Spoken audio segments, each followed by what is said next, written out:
வணக்கம் ரிஷபராசி நண்பர்களே. மார்கழி மாத கிரக நிலைகளை ஆராய்ந்து பார்க்கும் பொழுது மாத தொடக்கத்திலேயே உங்கள் ராசிநாதன் சுக்கிரன் தன பஞ்சமாதிபதியான புதனோடு இணைந்து சப்தமஸ்தானத்தில் சஞ்சரிக்கிறார். இந்த யோகமான நேரத்தில் பொருளாதார நிலை உயரும், புனித பயணங்கள் அதிகரிக்கும், குடும்ப முன்னேற்றம் கூடும், கொடுத்த வாக்கை காப்பாற்றுவீர்கள். கடுமையாக முயற்சித்தும் இதுவரை நடைபெறாத காரியங்கள் இப்பொழுது வேகமாக நடைபெறும். விலகி சென்ற சொந்தங்கள் விரும்பி வந்து இணைவார்கள். ஆனாலும் ஆரோக்கியத்தில் மட்டும் கவனம் செலுத்துவது நல்லது. மார்கழி மாதம் 6ஆம் தேதி மிதுன ராசிக்கு குரு வக்ர இயக்கத்தில் செல்கிறார். அப்பொழுது அவரது பார்வை பதியும் இடங்கள் அனைத்தும் புனிதமடைகின்றன. உங்கள் ராசிக்கு அஷ்டம லாபாதிபதியானவர் குரு பகவான். அவரது பார்வை பலத்தால் உங்கள் உத்தியோகத்தில் தொழிலில் நல்ல முன்னேற்றம் ஏற்படும். நீண்ட நாட்களாக எதிர்பார்த்து காத்திருந்த ஒரு சில காரியங்கள் இப்பொழுது துரிதமாக நடைபெறும்.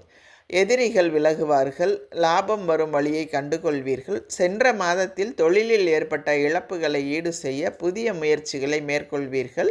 பொருளாதாரத்தில் நிறைவு ஏற்படும் என்றாலும் குரு வக்கரமாக இருப்பதால் ஒரு சில சமயங்களில் மன வருத்தமும் வந்து சேரும். வெளிநாடு சென்று பணிபுரிய வேண்டும் என்று நினைத்தவர்களுக்கு இப்பொழுது அதற்கான சூழல் உருவாகும். வாடகை கட்டிடத்தில் நடைபெற்ற தொழிலை சொந்த கட்டடத்திற்கு மாற்றும் முயற்சி கைகூடும்.